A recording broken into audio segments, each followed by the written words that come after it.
how did Boeing, one of the two premier passenger airplane makers on the planet, end up developing a product like the 737 MAX?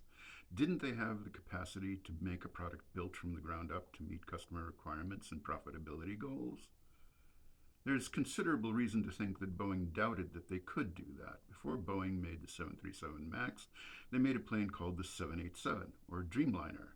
More like a nightmare liner! Ha ha ha! The Dreamliner was meant to show that Boeing could create a state-of-the-art passenger plane with groundbreaking characteristics and aggressive pricing. The Dreamliner was the first passenger plane with a carbon fiber composite airframe. It would have large windows. The plane could be pressurized to a lower cabin altitude for greater comfort.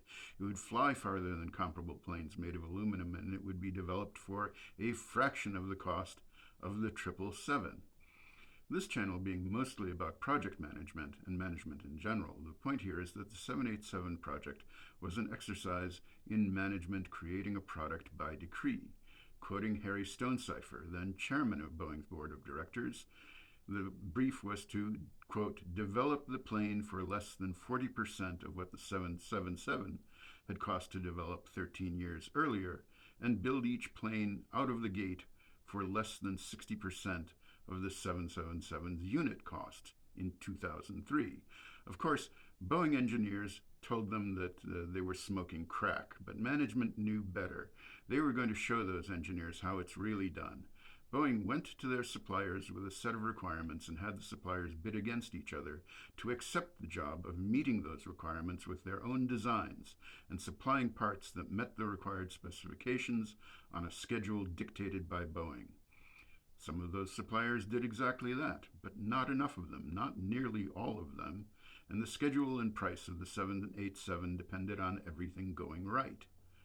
Why not expect to go everything right? Boeing had signed contracts in hand saying that their suppliers would perform as expected.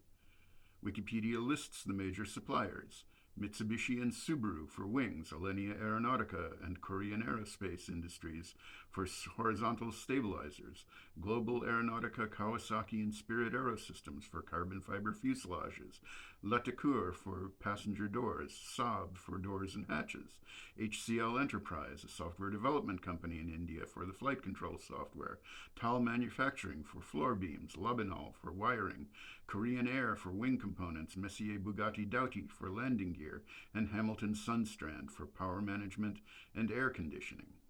These suppliers are located in Japan, France, India, Italy, Sweden, and Korea, as well as some in the US. When things went sideways, Boeing responded by sending managers to many of their suppliers all over the planet to supposedly help them meet their obligations. This went about as well as you would expect. The result was a plane that was years late, overweight, with shorter than specified range, higher priced than promised, plagued by quality issues, being assembled at a new non-union factory in South Carolina, with many workers having zero aerospace experience. Analysts put the development costs at least $32 billion, with each airplane sold in the first months of production making a loss of $45 million each. Analysts do not believe Boeing's pricing, profitability, or cost plans going forward and doubt the 787 will ever break even.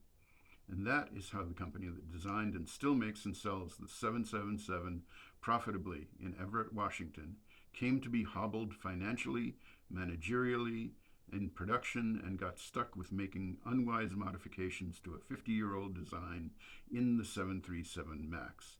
If you've ever been in a work situation where project targets are set by decree, and objections are met with, "We'll just outsource it then," you can see the result of that kind of management scaled up to jumbo jet size and tens of billions of dollars wasted.